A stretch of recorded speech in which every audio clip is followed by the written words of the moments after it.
Okay guys, good morning po. Meron po tayo uling trouble na chinek up at knocking po yung engine. Ngayon po papalitan natin ng bagong engine kasi may nabibili naman po na replacement, assembly na siya, hindi na siya gagastos ng mas malaki. Ito po ay GMC Sierra 2016 modelo na po yung engine nya. Po, shoutout po muna tayo sa ating mga tropa. Ang ganda po ng init ngayon, no? Hindi po masyadong masakit sa balat. Shoutout po tayo kay Hey Mr. J Vlog, Kaliko Team. Hey Mr. J, shoutout po sa'yo, idol. Bayas Life, Bayas Life, classmate. Anong gumaganda yung classmate ko eh. May inspirasyon yata. Di Auto Technique mo. YTC niya po, Di Auto Technique. Travel TV, atin po yan mga tropa. Bisdak Vlog. Si Everest Vlog po. Ayan po. Yanas World. Ramsu Vlog, Sorsogon. Shoutout po sa mga Sorsogon, Ramsu Vlog. Mami Rebecca Giwat. May Kenny po ito si Mami. Si Millane Flores Diaries. Yan po. Siya po. Shoutout po sa inyo mga idol. Explore with Precious Bahrain. Yan po. Shoutout po sa inyo ma'am. Let's see film po. Siya po yung Pilipina. Mister niya po ay Egyptian. Shoutout po sa iyo Miss Ledsy. Levy Velasco Vlogs. Miss Levy po, Dubai po ito. Si Tita Nobs Vlog. Ito, helping po na po mga Pilipino. Si Lani Kampong Channel. Yan po. Kayo po mga idol. Shoutout po sa inyo lahat.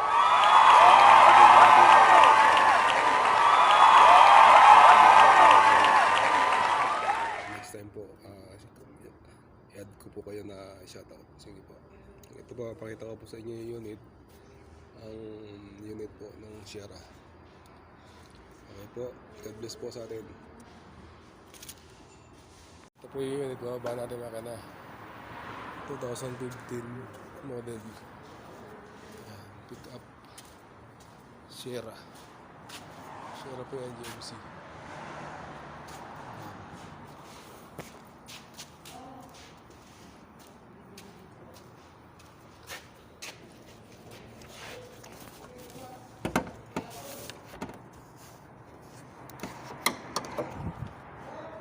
Ito po yung kanyang makina, model 2016.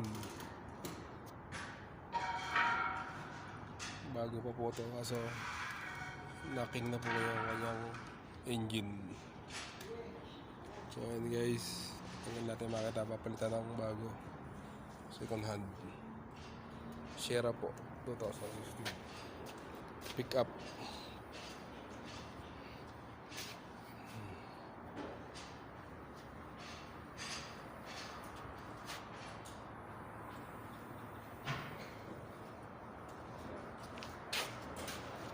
GMC.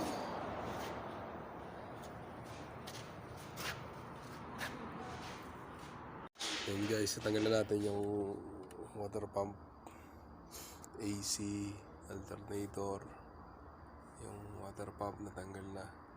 Tanggal natin yung intake manifold. Ito yung water pump niya. Alternators. Ito yung water pump.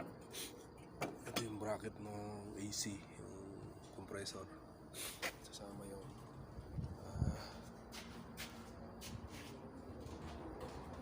alternator. So ito, tanggalin natin yung intake manifold.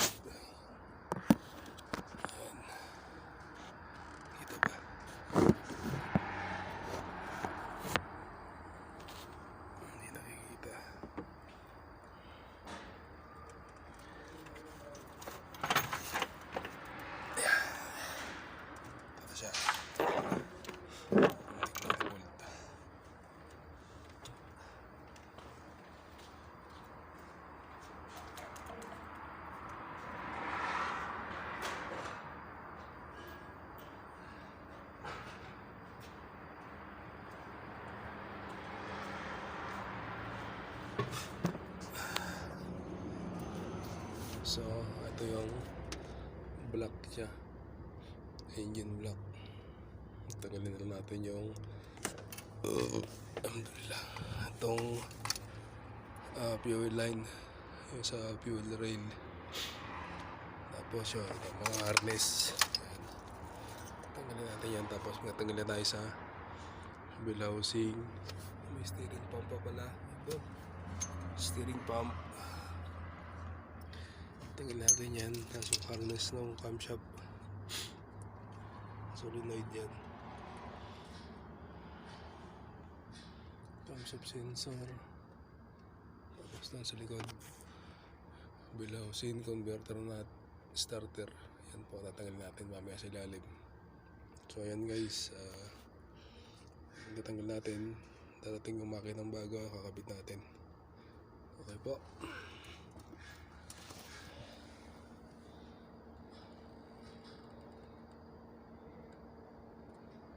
Ayan po, tinanggal natin yung cover. Ganito na po yung modelo. Mayroon na po siyang high pressure fuel pump. Ayan po yung high pressure fuel pump. Ayan. Ito na po yung kanyang distribution sa fuel rail, bank 1, bank 2. Ito po ang bank 1. Ayan, ito po ang bank 2. Ayan po. Bank 1, malalaman natin bank 1 kasi ito po yung first cylinder nakauna. Ayan. Kaya ito po ang bank 1. Andito ang piston number 1. Ayan mga guys. Ayan. Pinadelo na po ng GMC ang fuel rail nila. Dati po ang fuel rail nila isa lang. Dito lang nakalagay. Ngayon po may high pressure na po siya. 2016 po ito. Ayan guys.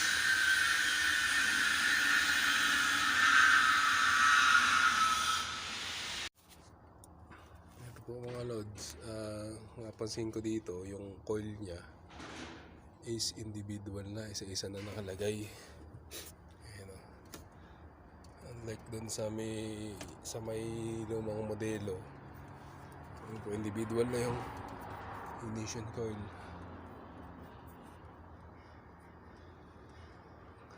Ayan po, sa isa. Kita po, di ba? Ayan po.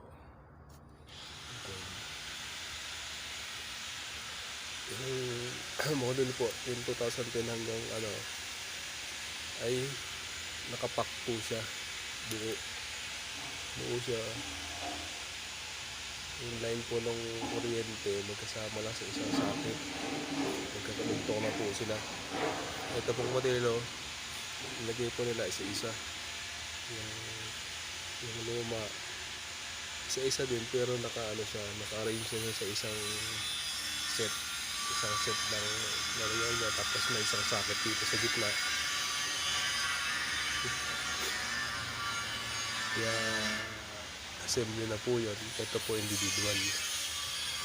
Ayan po. Ayan na po pala yung modelo ng GMC na nakira. Iba na rin po yung kanyang cylinder head. Makitid na po siya. Pinakitid na nila. Ayan siya, makitid na. Unlike po dun sa una kong video, malapad po yung cylinder head. Yun po sa GMC Yukon na aking ginanggana ng cylinder head. Nakita niyo po yan sa una kong video. Kung napanood mo. Tsaka pati po yung pack ng coil doon, yung makikita niyo rin yung magkakaiba. Ito po individual talaga siya. Yan. Yan.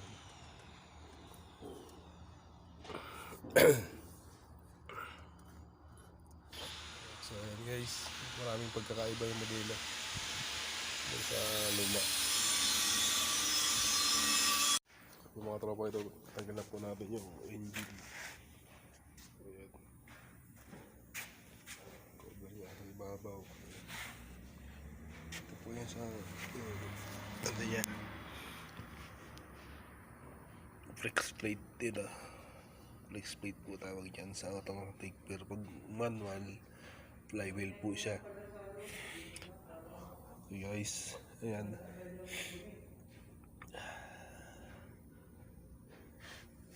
fuel pump niya po, ayan. Galing po ito dun sa bago, sira po yung kanyang sakit, kaya pinagpalit po natin. Ayan po siya.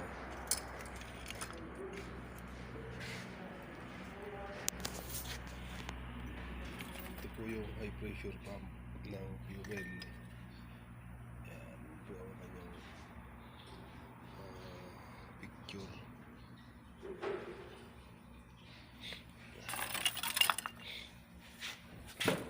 So ayan guys, yung isa, yung ginabago, pag po nagkakabit kayo, kailangan titignan nyo po yung flex speed kung magkamukha dun sa converter, kasi may iba po hindi fit sa converter sa nut.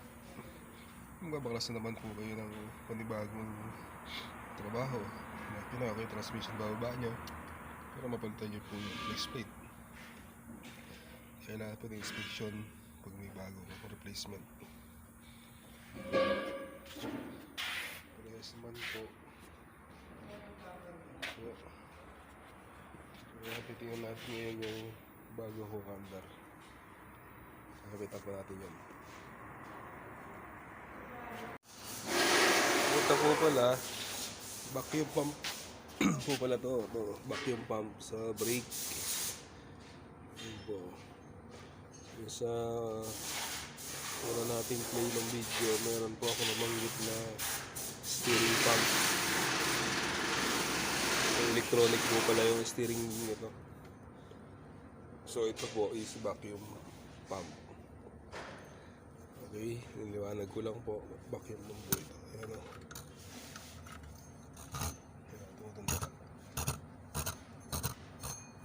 Ayan. Vacuum pump po ito ng brake.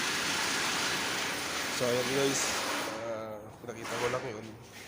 Ma-verify natin na tama yung ating video. Vacuum pump po yan siya, hindi steering pump. May transmission pa po kami dito. Saxel ng transmission ng Malibu. So yun guys.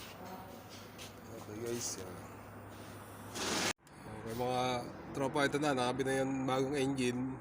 Papa-startin na lang natin. Yan, salina na ng langis eh. Ayan. Ito siya.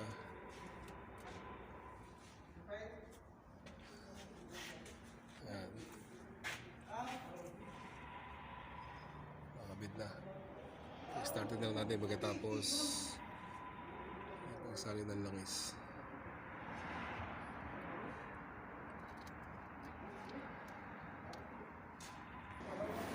Guys, papaanda rin natin na ikabit na yung nasalin na yung langis.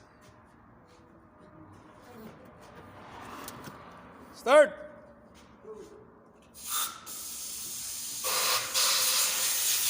Tagal. Ay, nahanap pa po yung susi. Nahanap yung susi. Kasi nalagay.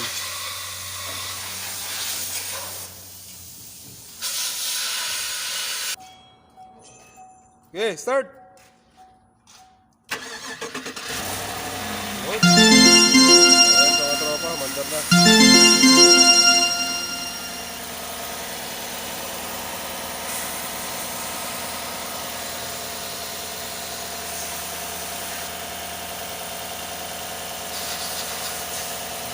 Ayan, maganda pa yan, Dar. Maganda na ba itunog ng makina? Nakachamba sila ng ano. Gumanda ito po.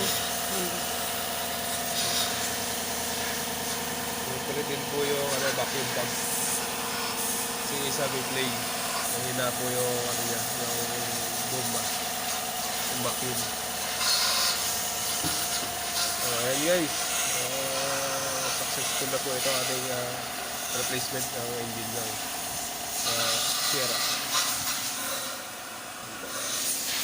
Ayan po mga tropa. You follow my channel.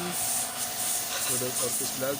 Hit the notification bell para updated po tayo sa mga bagong video na ating i-upload. Thank you po mga tropa. Subscribe po sa mga bagong mga viewers natin dyan. God bless po.